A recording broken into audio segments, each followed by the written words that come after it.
Bonjour Bérangère Shostak. Bonjour Jean-Philippe Denis. Bérangère Shostak, vous êtes professeur des universités en sciences de gestion et du management à l'IAE de l'Université de Versailles, SMIAE, Université Paris-Saclay.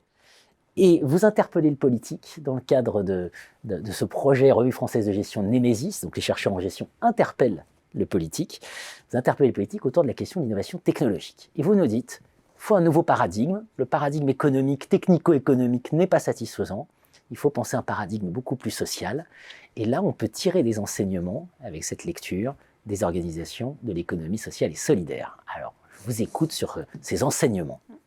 Alors, c'est une réflexion que je mène avec Paul Muller, qui est maître de conférence au laboratoire Beta de l'Université de Lorraine.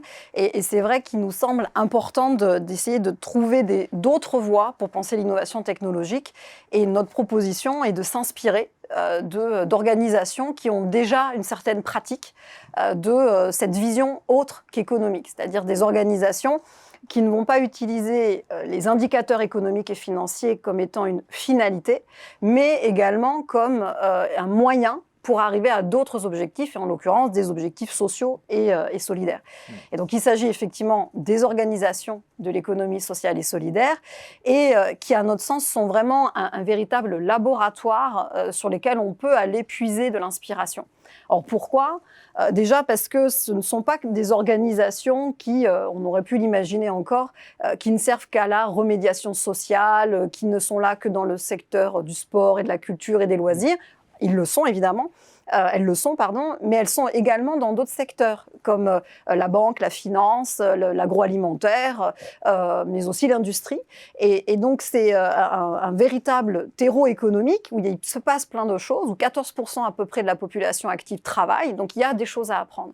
Et ces organisations-là ont réellement réussi à innover, à proposer des nouveaux produits, des nouveaux services, des nouveaux procédés de production, donc des innovations technologiques, en respectant leurs valeurs fondamentales. Et notamment, une des valeurs à laquelle on peut penser, c'est d'atteindre cette finalité sociale et solidaire. C'est aussi de respecter la démocratie interne, un homme, une voix.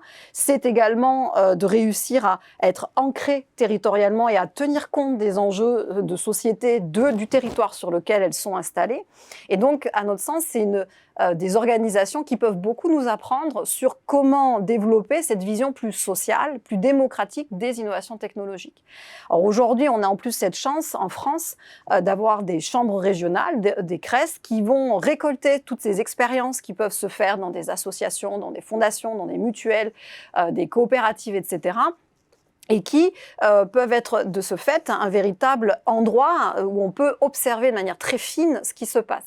Il y a aussi ce qu'on appelle les PTCE, donc les pôles territoriaux de coopération économique, qui ont l'habitude de faire travailler, enfin en tout cas qui sont construits pour faire travailler des acteurs de nature très différente, et ils y arrivent. Donc ça veut dire qu'il y a tout à fait moyen d'envisager un autre paradigme des innovations technologiques qui serait beaucoup plus fondé sur justement cette vision sociale et démocratique, et qui, dans une certaine mesure, et à mon sens, permettrait en plus de mettre en exergue de manière assez belle aussi bien notre devise française, qui est liberté, égalité, fraternité, et qui permettrait à ce moment-là aussi de développer un autre regard sur l'innovation technologique, pas uniquement fondée sur la dimension donc financière et économique de ce que va rapporter l'innovation technologique à notre société.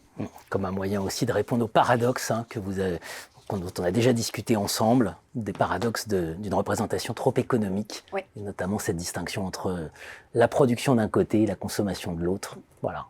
Merci Bérangère Shostak. Merci Jean-Philippe Denis.